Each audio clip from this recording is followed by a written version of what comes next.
दोस्तों, जब हमारे सगे संबंधी, रिलेटिव्स, दोस्त या जान पहचान वाले कोई हॉस्पिटल में एडमिट होते हैं तो हमारी भगवान से ये प्रार्थना होती है कि वो जल्द से जल्द ठीक हो जाए, और हम पूरा विश्वास करते हैं हॉस्पिटल पे और डॉक्टर्स के।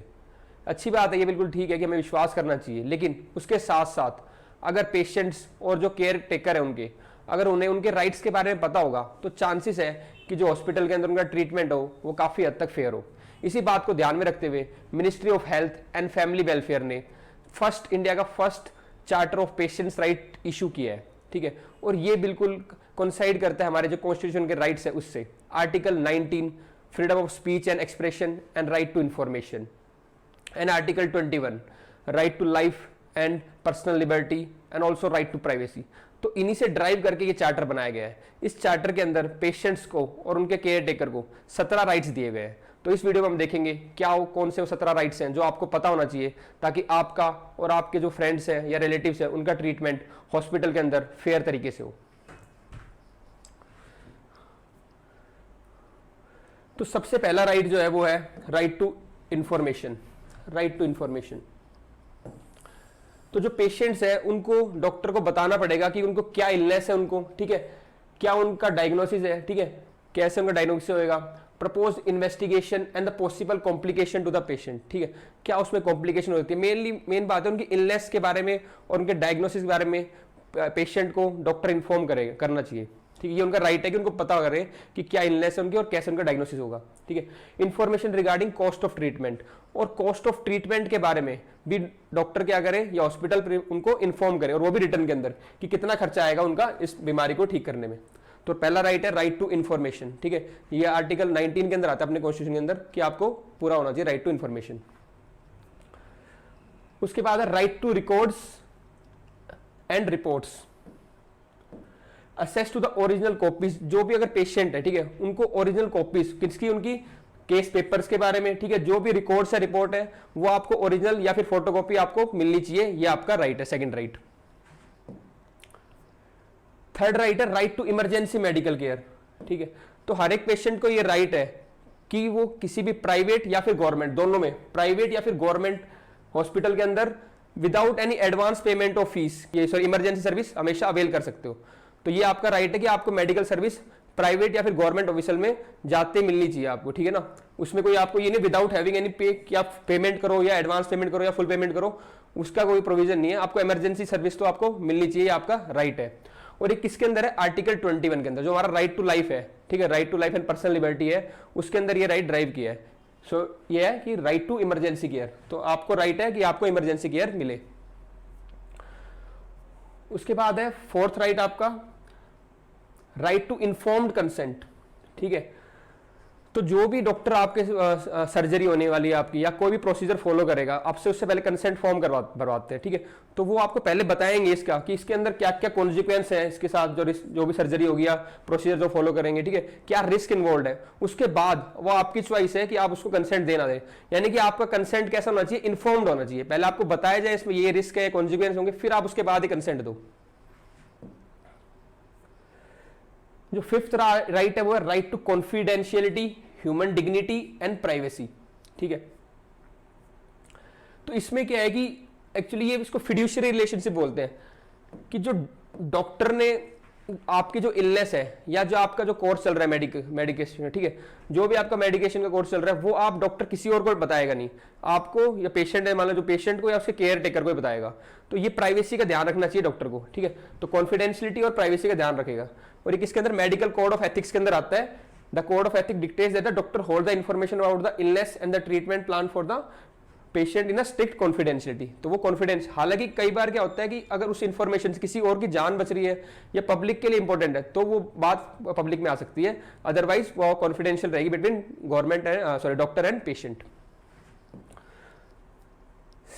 सिक्स्थ राइट, बाकी 6, 7, 8, 9 बाकी ये राइट्स हैं, अदर राइट्स। इसके अंदर पहला right to non discriminatory treatment. तो ये आर्टिकल 14 जो राइट टू इक्वालिटी की बात करता है, ठीक है, मतलब आपको इक्वल ट्रीटमेंट का आपको भी होना चाहिए। तो ये नहीं कि किसी को HIV है या कोई डिफरेंट रीजन से बिलोंग कर रहा है, कोई डिफरेंट कास्ट से बिलोंग कर रहा है, जेंडर है, तो इन बेसिस जो ये डिफरेंट बेसिस है इनके ऊपर कोई डिस्क्रिमिनेशन नहीं होना चाहिए ट्रीटमेंट के अंदर। तो ट्रीटमेंट क्या होना चाहिए, सबको इक्वल राइट है ट्रीटमेंट का विदाउट एनी डिस्क्रिमिनेशन, ये भी आपका राइट है। तो ये कोई नहीं, कई बार करते हैं कास्ट के बेस पे कर देते हैं, ठीक है, जेंडर के बेस पे, या कोई पेशेंट HIV है तो कहेंगे आपको नहीं करेंगे ट्रीटमेंट। तो ये सब क्या है, उनके राइट है कि उनको विदाउट डिस्क्रिमिनेशन ट्रीटमेंट मिले। उसके बाद right to safety and quality care, ठीक है, तो आप जो ट्रीटमेंट ले जाओगे तो ये आपका राइट है कि सेफ तरीके से आपका ट्रीटमेंट हो और क्वालिटी केयर हो। और जो हॉस्पिटल है मतलब वो एक्रेडिटेड, जो national accreditation board for hospital है NABH है, उसके स्टैंडर्ड से आपको क्या मिलनी चाहिए, आपको क्वालिटी मिलनी चाहिए आपके ट्रीटमेंट की। उसके बाद right to choose alternative treatment option if available.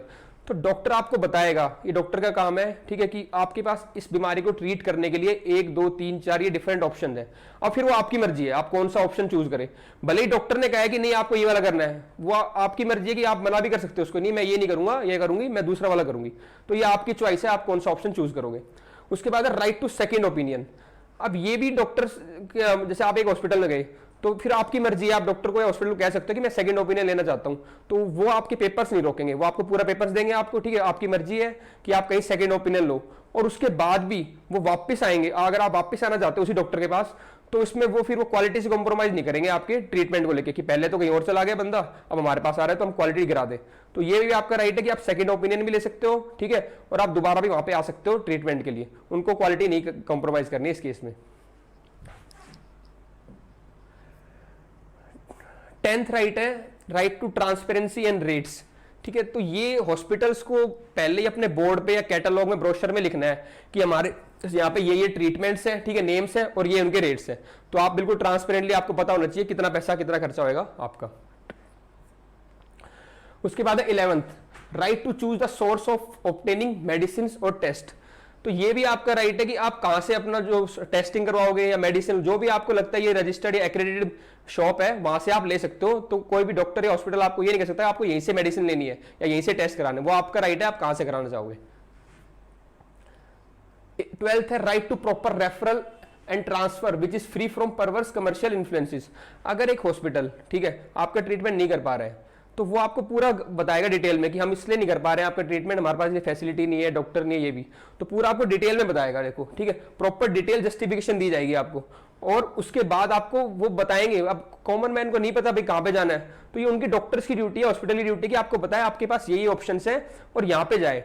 और इस बारे में उनको ध्यान रखना है कि ये ना कोई कमर्शियल मोटिव ना हो उनका, ना मान लो किसी हॉस्पिटल से उनका कमीशन की सेटिंग है, ऐसा कुछ ना हो, ठीक है, बिल्कुल फेयरली और रैशनल तरीके से उनको बताना है। हालांकि काफी ज्यादा ऐसे एक्सपेक्टेशंस हैं, लेकिन ये मेडिकल फ्रेटर्निटी की ड्यूटी है कि वो उनको फेयर तरीके से उसको बताए।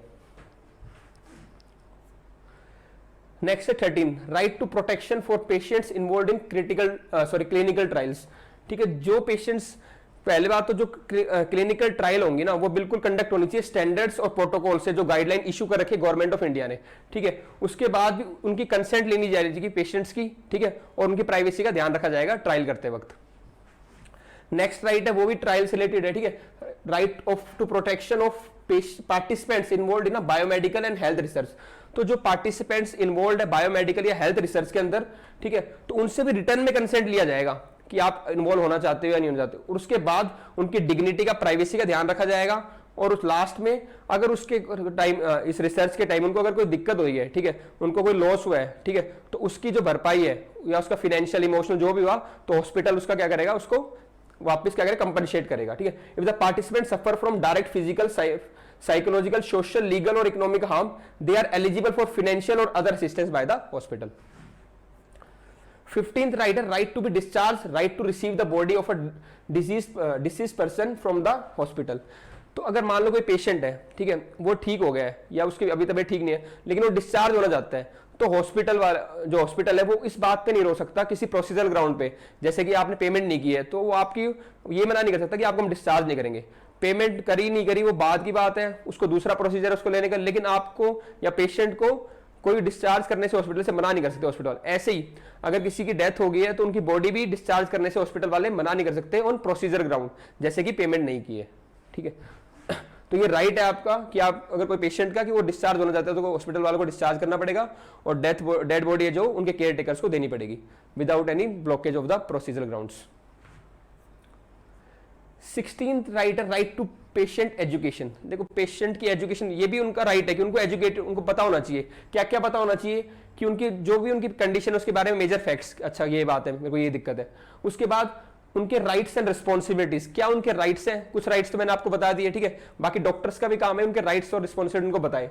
हेल्थ इंश्योरेंस स्कीम उनके, ठीक है, कोई बताए उनको क्या क्या एंटाइटलमेंट्स हैं, ठीक है, और how to seek redressal of the grievances, अगर उनको कोई दिक्कत है तो कैसे वो ग्रीवांसेस अपनी उनको क्या कर सकते हैं, एड्रेस कर सकते हैं, रिड्रेस कर सकते हैं, जो भी दिक्कत है उनको कैसे सॉल्व कर सकते हो, ठीक है। उसके बाद है right to be heard and seek redressal, ठीक है, address the grievances and give feedback.